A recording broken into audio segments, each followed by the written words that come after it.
Welcome to the Fearless Podcast. In a time of deceit, telling the truth is a revolutionary act.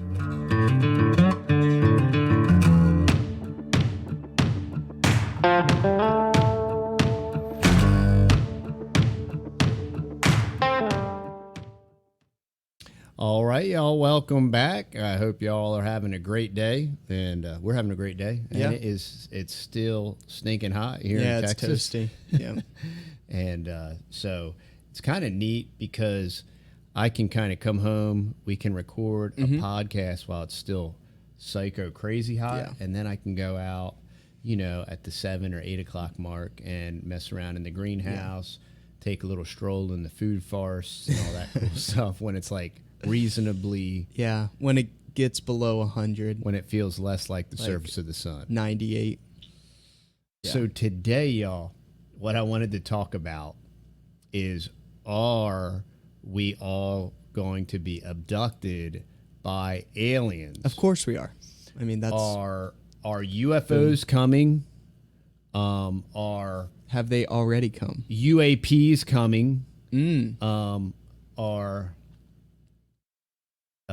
unidentified aerial phenomenon. Yeah, it's UAP. And then there's a new one that's a new one, because it used to be UFO. Yeah. Then it was UAP, and now there's another new one. Really? And then there's these ones that come out of the water. And so the reason I'm bringing this up, that I think that it's relevant, that it's actually not relevant, and I want to talk about it and explain that, is the fact that there's all these government whistleblowers. All of a sudden, too. All of a sudden. Just boom. There's a lot of histrionics that I want to talk about with this whole UFO thing that goes back to Ronald Reagan, if you remember, Crazy Ronnie that had dementia, right? And all this stuff. And him talking about, you know, this potential existential threat by aliens, and his meeting with Gorbachev, that I think the Secretary of State at the time was Schultz, or one of these other Nazi wannabe, whatever. And and he tells the story about how Reagan and Gorbachev like went for a walk, and Reagan said, "Hey, you know, if there was a alien invasion, you know, would you help us out?" kind of thing.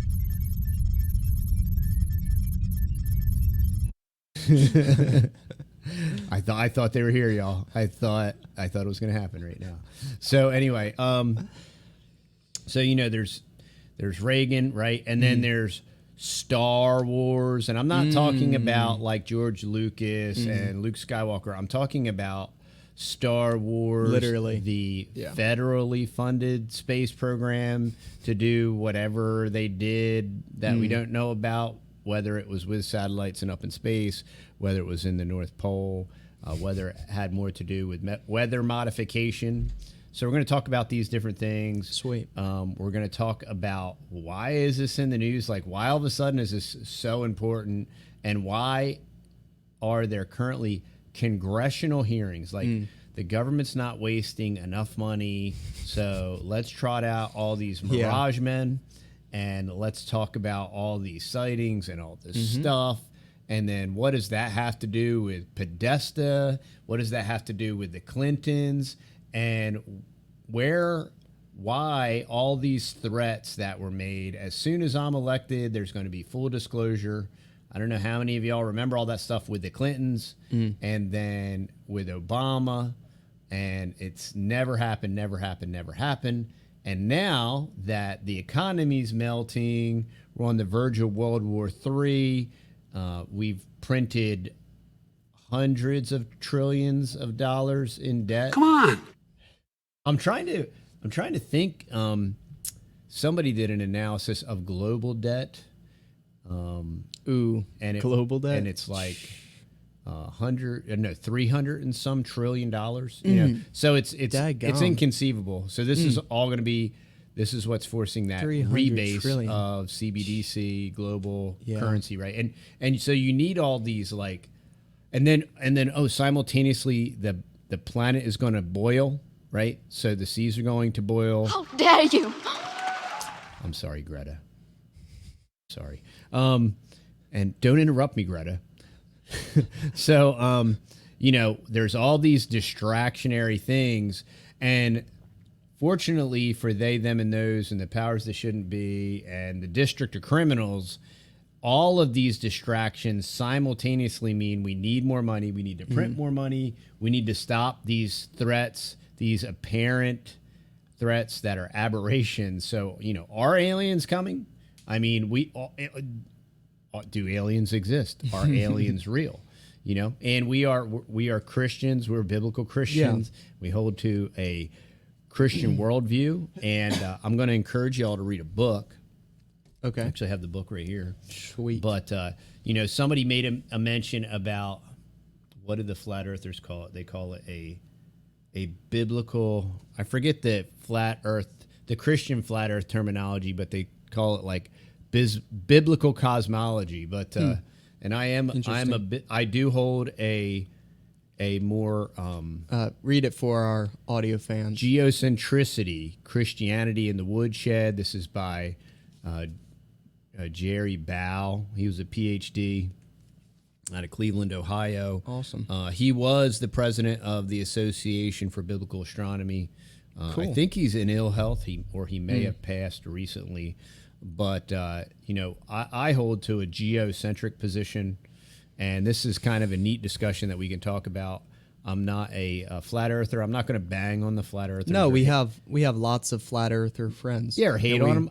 We absolutely love them. The questions that they have are the same questions that geocentrist people have that are answered with a geocentric model, that the earth is the center of creation. It is stationary. The ether's moving. And you can go back and research all this stuff and Einstein and whether or not gravity's real or ether's pushing on everything, and whether the ether's moving and all these different interesting things. And there's lots of great, relevant, interesting things about all of that. Now, here's the thing. Even with, even people that don't have a Christian worldview or anything, there's lots of rational reasons to doubt and to question aliens as far as like light years away and light travel. Yeah.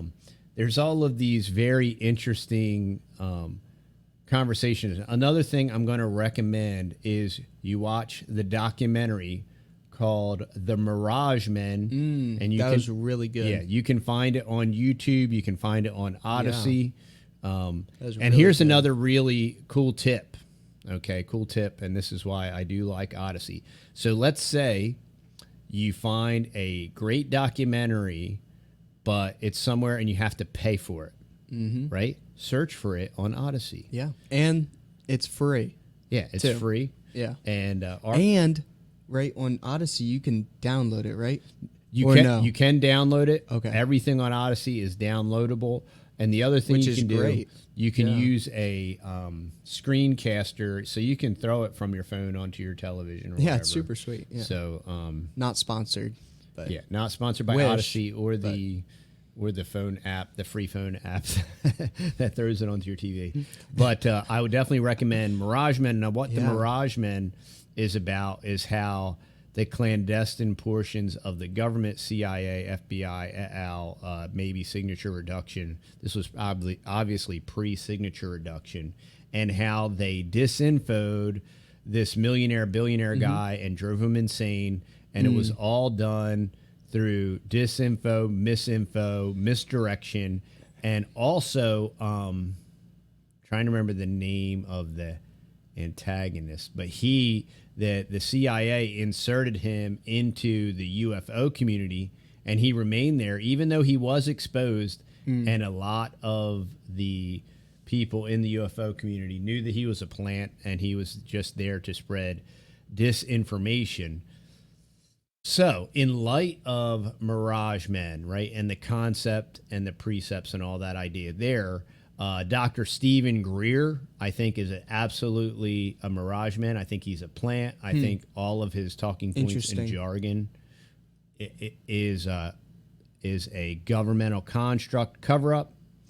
Now, so where this topic gets really strange and interesting is you have this large cross section of people and whistleblowers that will say all these. We have alien technology, we have alien bodies, and and then they correlate it to other things that we know are real, like like the DUMBs, deep underground military bases, and other technologies that we know that.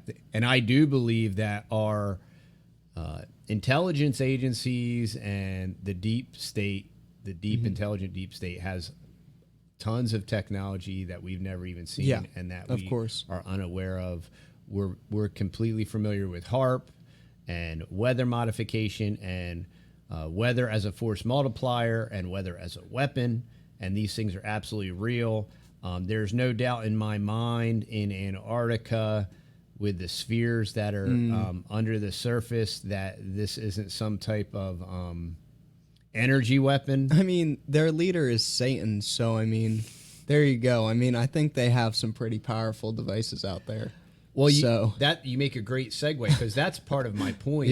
With this concept of aliens and technology beyond our imagination, right. And I absolutely believe in devils, right? Totally, fallen angels, and fallen angels, and the prince and the power of the air. And I believe in Ezekiel's prophecy and the wheel within a wheel, and these circular objects that spin and hover and do all these unexplainable things that defy what we think is observable science by what we know it as.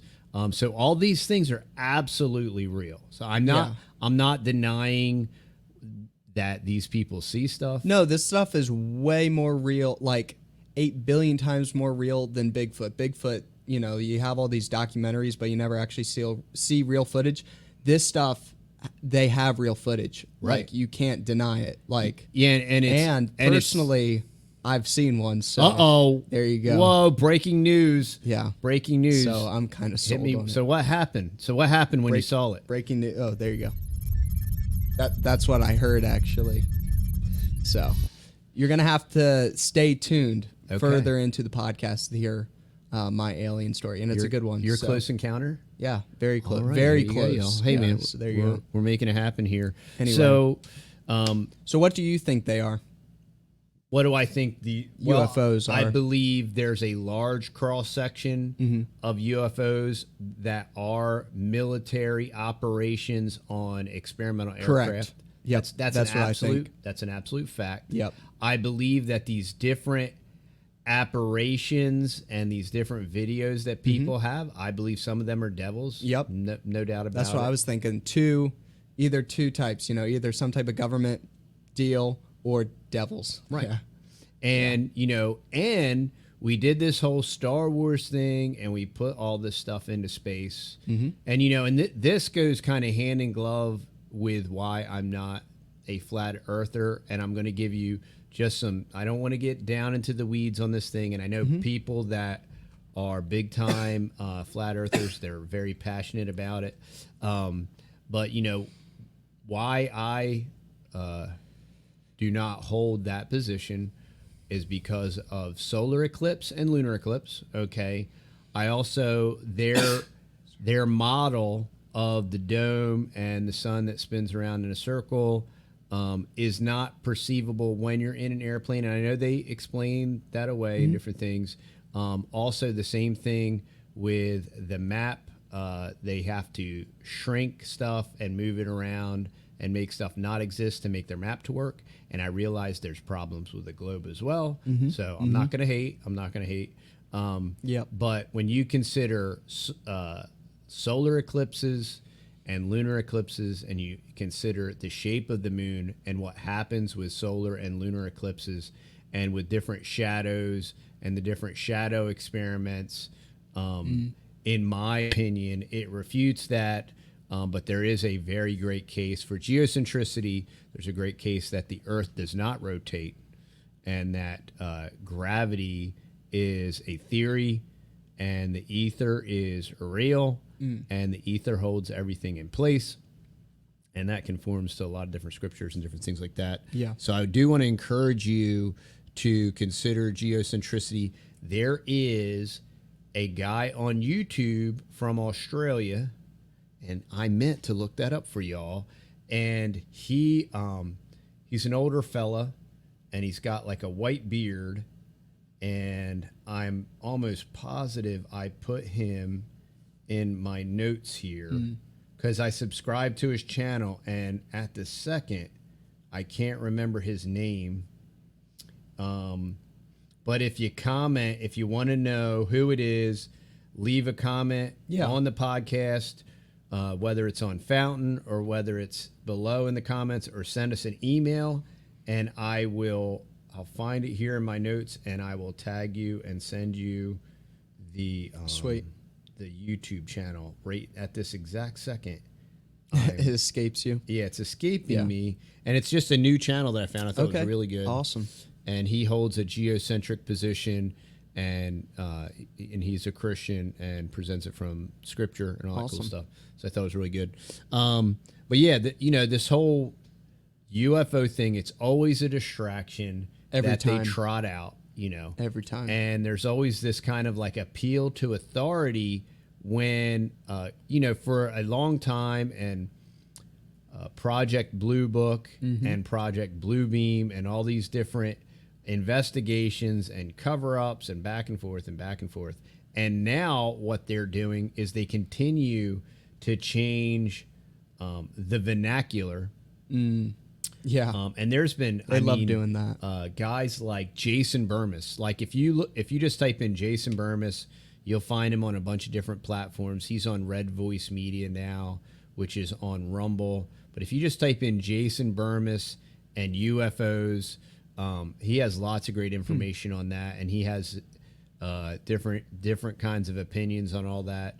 I also know that Jay Dyer has covered that kind of stuff, and Mirage Men and the cover-up and the clandestine, and it's just, it's kind of like a dog and pony show. So I do not think the aliens are coming to do anything. They're certainly not going to attack us or invade us, like all the predictive programming, like Independence Day and all these other. And one of the great illustrations is H.G. Wells' War of the World, and that whole psychological operation, right? And for any of you that aren't aware, War of the Worlds was H.G. Wells, I'm pretty sure, right? And so H.G. Wells was a guy that did radio programming, right? And he had a great voice, and he did radio programs, and I've never heard of him. Yeah, well, it's because he was like from the 30s, 40s, and 50s. Oh, okay. Yeah, way before you were a twinkle in your mama's eye. Yeah. And I want to say it was H.G. Wells. So there was I want to get this right. There was War of the Worlds, and and so it was a radio program. So it was a fictitious radio program that they were broadcasting, and as people tuned in mid-programming, they were freaking out because they thought it was a was a real reporting of an alien invasion, and people were calling the police. People were like freaking out and running in the street. It was a huge psychological operation that was performed back in the 40s, right? One of the alien documentaries that we've watched talked about that. Yeah.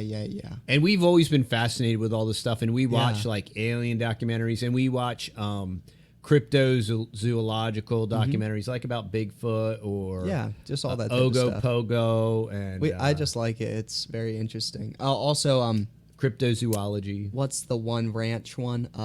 Skinwalker Ranch. Skinwalker Ranch. Then there's Blind Frog Ranch. Those are on Amazon Prime.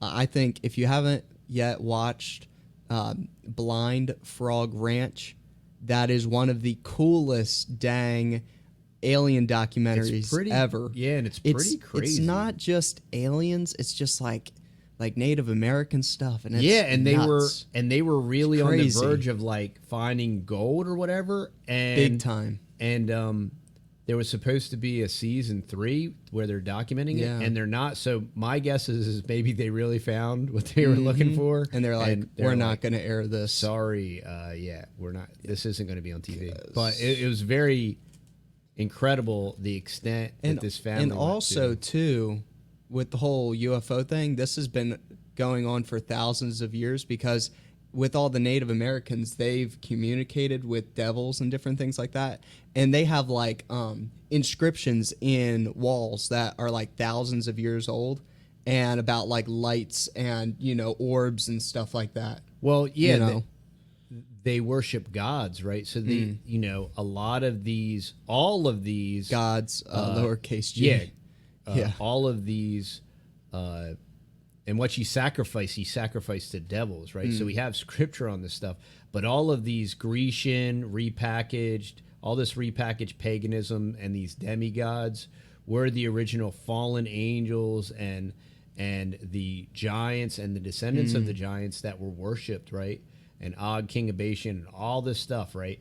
So that's where all of this comes from, and we can find it in scripture, right? And we can find it in Ezekiel, and like, wow, what's all this weird stuff that Ezekiel's talking about, and what did he see, and what's he prophesying about, and these are the things that people are still seeing and experiencing today, and it's all part of lies and signs and lying wonders, and it's all part of the coming deception, and it's all part of the implementation and manifestation of the beast system, right? And the manipulation for the sake of safety, you're going to forfeit your freedom to be protected from the aliens. And in the meantime, don't forget, we're going to Mars. That's actually, I think that was what created the comment about biblical cosmology, was when we were joking about the moon landing. Yeah. And it was so funny. Did I mention it when we were talking about that? So that morning at work in our morning meeting. Yeah. So this would have been Monday, right? That was the anniversary of the moon landing, and they Really? put a picture up of the moon rover. Oh my word! With and I said, "That's fake." You're something. Yeah. And it was kind of hilarious. Everybody started laughing. Awesome documentary for y'all to watch if you haven't already. It's called Funny Things That. What is it called? There's two of them. A funny thing happened on the way to the moon. Yeah.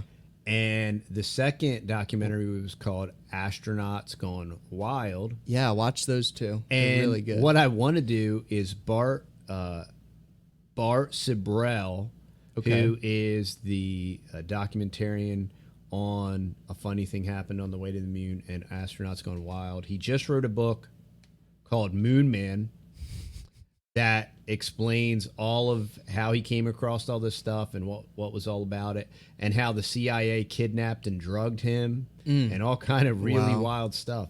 But I want to try to get Bart Sibrel on the podcast. No way. So is that even like possible? Yeah, I think so. He's been on a awesome. He's been on a bigger Of podcast, course, lots of bigger podcasts. And if we get him on the podcast, that would be. He was on Valuetainment, I think, last year. So Patrick Bet-David interviewed him. So I thought that was very interesting.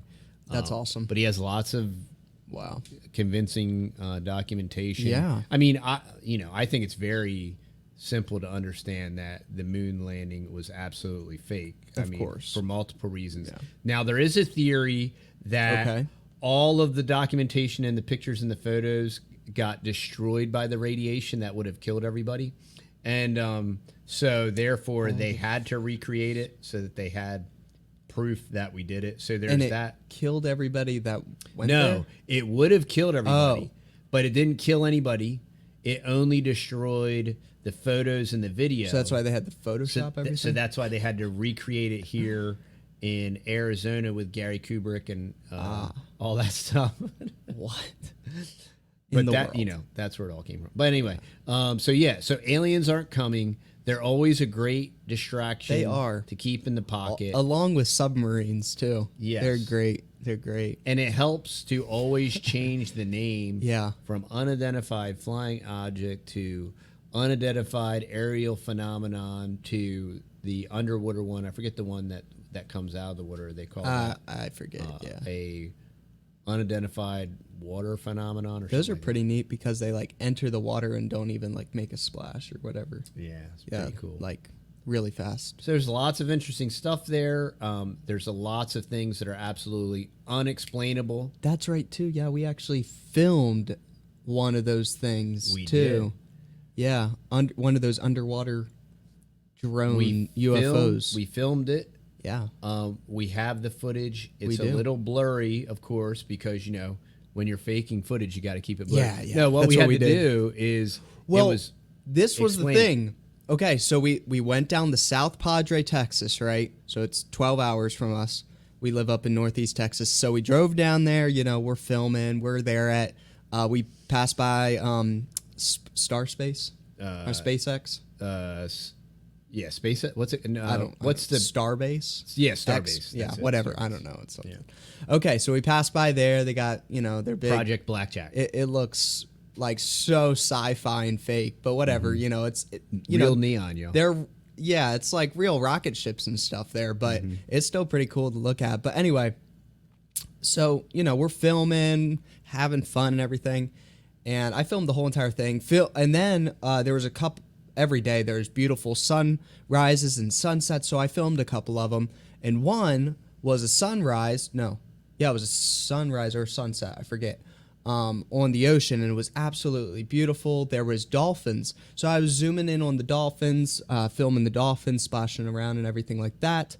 And then we come home, everything's great. And then like a couple days later, I got around to editing the footage, and I was just scrubbing through the footage and just trying to take out the best parts. And the only thing that had me kind of like slow down on the certain spot and not cut it out is I think there was like a boat way far out in the distance. So I was trying to get it, and I was panning the camera real slow. So I was just like trying to make it look real nice. And anyway, and then there's this black cylindrical object that's going about this speed. Man, it was. I mean, it was literally going this fast. And I mean, like, perfectly, and I like at an incredible distance, so the real speed would be stupid. It was literally going like this, and I was like super zoomed in on it. So I was like, what in the world is that? And it's not a bird or anything like that, because the lighting would have been in such a way that you would have been able to see it. But all it is it's this dark object, and it's either underwater, barely underwater or somehow barely hovering over the water, and it was just black. Yeah. Either or. It was like barely under because you could still see it. And a super smart person, depending on the frame rate, they could calculate the speed. Yeah, and especially, very I think there was a boat in the background, so they might have been able to calculate it off that. So, I forget what it was called. If you go onto our YouTube channel, you can find it. Just probably type in UFO on there, and it'll pop up. Sure. Go watch that. That was a really cool video, and we played it over a couple times. Very interesting. But that was really now interesting. Is that the UFO? Is that your UFO? No. Okay, so what happened, man? That's not my personal UFO. That's your second. That's my second one in my life. Unidentified phenomenon that you experienced. Okay. Yeah, and I don't know if we should share our my great grandfather's UFO story too on here. We could later well, on. that would be hearsay. So let's. That's just, true. Let's just talk about what you saw. So what we saw, it was us three boys. We were in our backyard. We made a hoop house fort out of some T-posts and cattle panel and a tarp, and we were all camping out there. Had our sleeping bags, and just chilling out. It was probably around 11 o'clock, getting close to 12 o'clock. We were just up talking about stuff and everything like that, and I rolled over and started going to bed or whatever, closed my eyes, and James closed his eyes, and I don't know, Buddy was looking up at the stars or whatever, and we got like a forest in the back part of our property, and we were probably only, from the edge of it, probably about maybe 100, 200 feet away from that. And, then you could see the big open sky and everything. So he was laying right beside me looking out, laying on his stomach looking out there. And anyway, and he he just nudges me and he's like, "Hey, Matt, look at that." And I'm like, "What?" Like, I didn't even want to because I thought it was just whatever. And he was like, "No, it's like this bright orb looking thing." I'm like, "Okay, let's see what he's talking about." And straight up, this orb comes like out of the woods, follows the tree line, and it was halfway. It wasn't way out like in the sky. It was probably, the trees are probably about 50 feet tall or so. So it was halfway up the tree line, outside of the tree line too. 25 feet off the ground. 25 feet off the ground, and it was about this big. And it was just bright. You couldn't even make out anything. It was just like a bright bubble. And it moved about this fast. It didn't move fast, and it didn't emit any ball sound. lightning. Ball lightning, Matt. It was ball lightning. But it moved really quick. It moved real slow. And it moved real slow for about that whole tree line. There you go. So it moved. This makes it even better. It moved down the tree line really slow, about probably around 200 feet of tree line. And then all of a sudden just went. This music doesn't help it, but yeah, it instant vanished. So, but we all three saw it. Wow. Which was really neat. And with all of our thousands, maybe dare I say tens of thousands of So the next night we went out there and we got all rigged up and everything. We're like, "Oh, this is the night we're gonna see it again." No, good job. Nothing. Great. Thanks. Nothing happened. We could all be internet millionaires.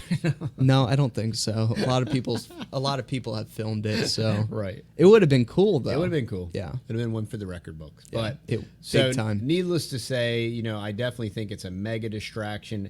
And not only is it simultaneously a distraction, it is a cover up. I don't think it's a cover up in this like invasion kind of thing. Yeah. There's a reason why a lot of these people like microdose and trip on DMT and different things, and they're super concerned about it. And there's a reason why when these guys go out to encounter these things, they do seance type like satanic rituals to summons these That things. was big time on Skinwalker Ranch. They had like this Native American guy, and he would chant. Yeah. And dude, they had the heat gun or whatever, like what's it called? It's a camera, FLIR camera. Yeah. There you go. And they were infrared, and they were filming this barn, and he would start chanting, and they played these chants, and it went from hot to just like instantly cold, and then like in the middle there was like a dark cold like sphere, and it like moved around. It was and then as soon as they stopped, it just went boom, hot again. Yeah, so Normal if you read temperature. about a lot of Some these crazy guys that stuff. want to conjure these entities, The devil. It's satanic, and it's devil worship, devil conjuring, and and they're tripping on acid and dropping DMT to open doorways. Like Jim Morrison talked about breaking on through to the other side and these psychedelic operations, and it's all tied together. And it all just so happens that all that same stuff goes hand in glove with mind control and programming and all that other stuff. So it's all part of the dialectic and the cover up. And so either they're covering for a governmental clandestine operation, Which I could totally see them doing that. Because every time they make a video, like the government makes a video about it, they're like, "Oh yeah, we don't have any of this technology." Don't have anything like I'm like, this. I really don't believe you. Like, you lie so much to us. Like the heart attack gun that they had in the 70s, they demonstrated at a congressional hearing, all that stuff that they don't have, And then you see these people die of heart attack. Now, not recently. I'm not talking about recent heart attacks. I'm just talking about like, maybe Breitbart, maybe some other people. That Man, I'll tell y'all what, there's been a attack. lot of people dying of lately of heart stuff. Yeah. It's a lot. We're not going to get into that in this episode, but it's a staggering amount. Yeah, it's tragic. That, like, personal people that I know.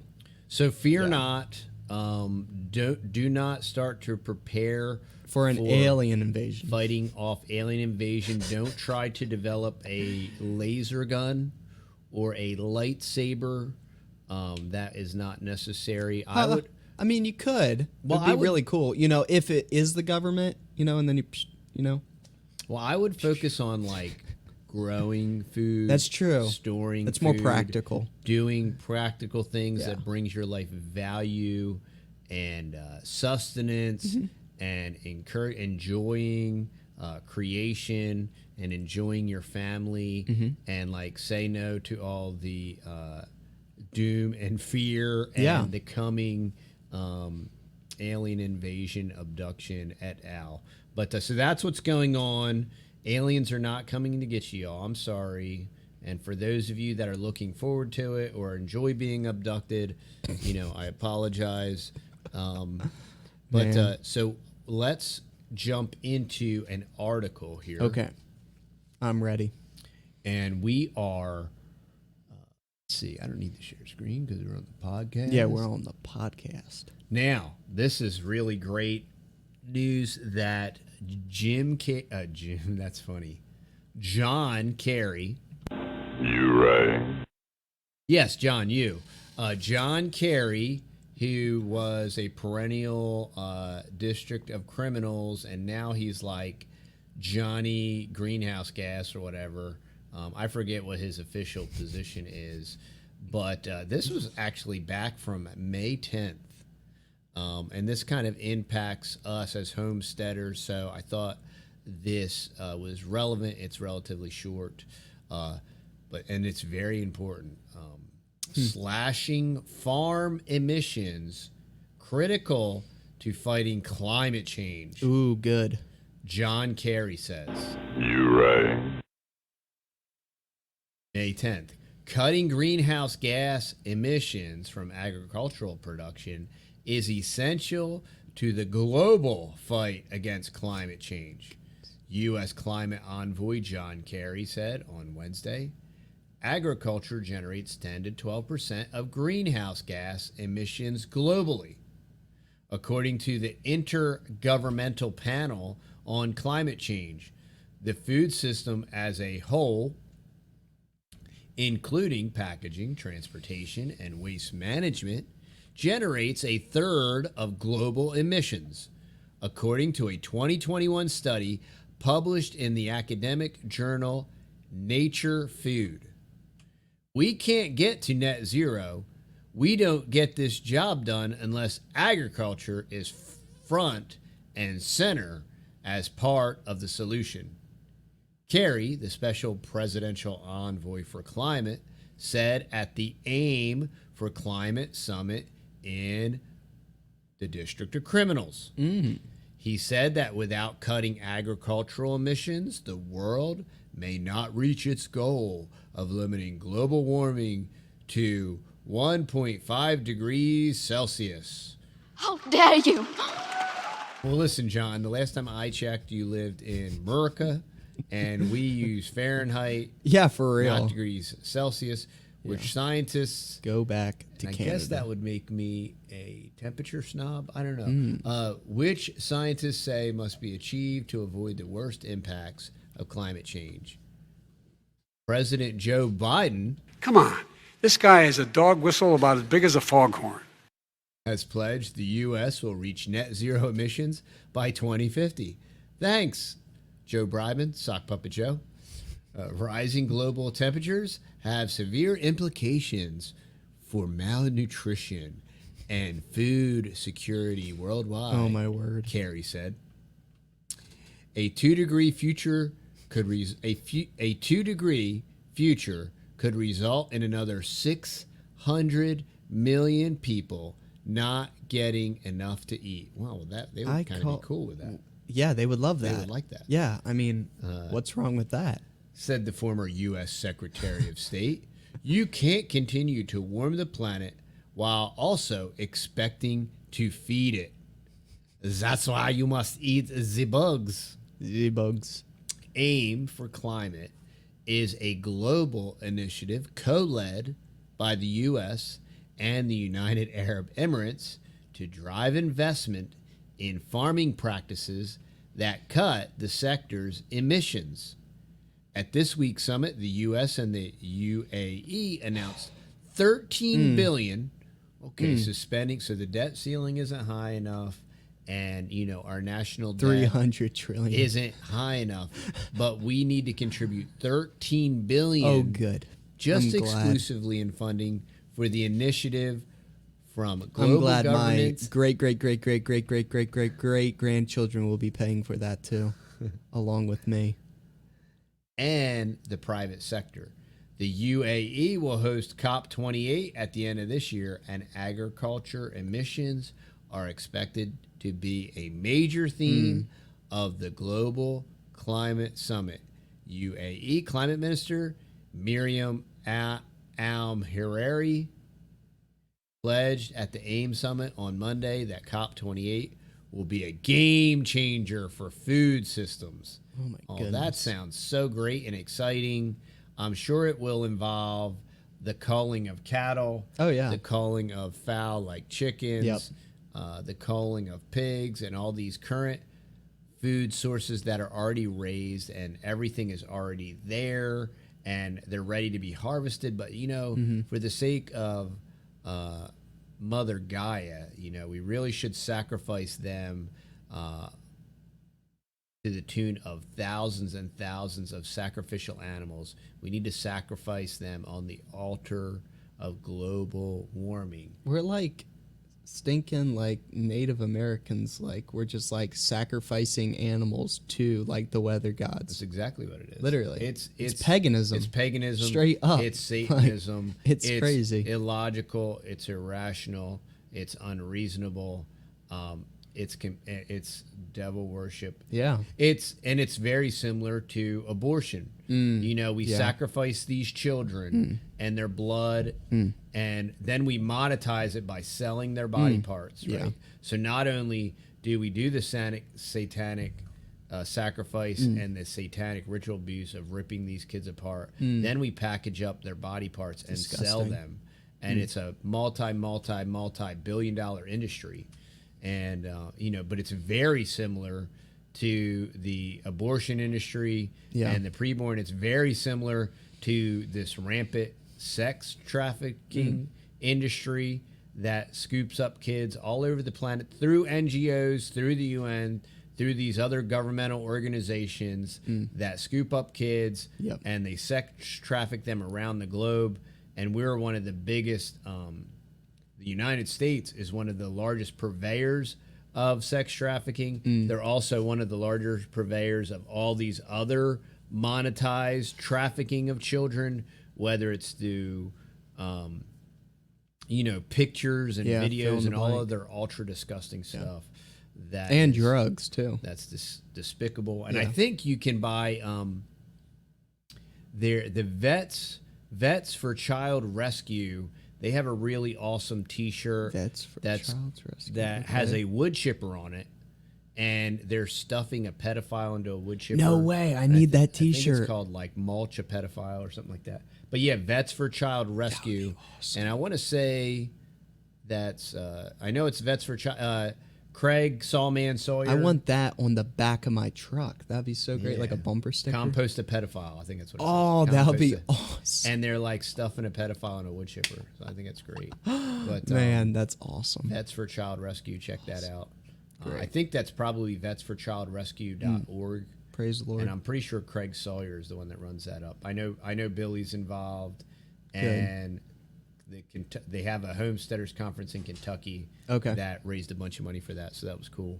But check that out. But yeah, so these are, I'm trying to think, I didn't see any other questions. So I want to encourage everybody to get your questions in. We want to answer your questions, give us your feedback. We want to answer your questions on the podcast. We want to have a section here. How about if there's any if you have like a really awesome alien story where you like personally experienced it, that would be cool. That would be great, but you're going to have to relatively keep it brief. All right, that's true. I don't want this like 4-page email. Or, well, you could send it. They could send it, and then we could just kind of, speed it up because I would like it in depth. We could do that. I'll let you. Or if you have any like Bigfoot stories too, those I always love those too. Those we're into. We're up for all of it. We enjoy all that stuff. So. And we very Oh, man. much know that Satan is working and his Very minions much. are Yep. working and doing these things. And there are these different lying signs and wonders, and there are these things that people see that are I mean, he walks to and fro, right. you know, Seeking upon the whom he earth. may devour. Yeah. I mean, so that just he's speaks here. a lot to us as Christians to put on the whole armor of God, Yeah, right? absolutely. That we can resist the wiles of the devil, and we need to be vigilant. We need to armor up every day. You know, you put your armor on every day, and you must be in prayer and in reading of Scripture and in fasting and in meditation of musing. And as King David said, as I muse, the fire burns. You know, we need to be thinking about these things, keeping them in the forefront of our minds. Yeah. And that way we can be aware when the district of criminals or they, them, and those are trying to dupe us into some type of storyline or some type of misdirection. In my opinion, that's all this stuff is. But do you have any parting thoughts, Matt? I would say that this, the Fearless podcast, is brought to you by thetexasboys.com, and the best way to support this show and everything that we do here on the farm is our little farm shop called thetexasboys.com, and you can buy our, we sell our local, non-vaccinated, unpasteurized raw honey, and that has all the good vitamins and minerals in there. And so we have that. We got that in like 1 gallon sizes all the way down to like 1 pound. And then we have our whole coffee line, from organic coffee to flavored coffee to organic CBD coffee to our Lion's Mane coffee, which is organic too. And has several different types of mushrooms in there. It's really, really good. Micro roasted fresh for y'all. Yeah. So with the CBD coffee and with the Lion's Mane coffee, it is like super, super fresh. Like you put in the order and we instantly order it like either that day or the next day. And then we get it in. We do not keep it in stock. No, we don't. Order it So to it's your order. super fresh. So it's as fresh as could Fresh as possibly could be. And then also we sell bulk teas and candles. So there's all types of stuff and cool merch. Make Orwell fiction again. And I think you designed some new teas, I right? did. I made some really awesome teas. There is now on the TexasBoys.com on the merch, if you want to help support the show. Also, there is a Fearless podcast shirt, and it looks really, really slick. And remember, on the TexasBoys.com, if you want free shipping with your purchase over $150, it automatically applies. So if you're thinking about doing like $100 or $120 or so, if you knock it up a little bit, you kick off all that shipping cost. So we added that on there just to help y'all out. So anyway, y'all, I think that is it for episode number 3. Episode number 3. And we'll see y'all later. So stay fearless, my friends. all right.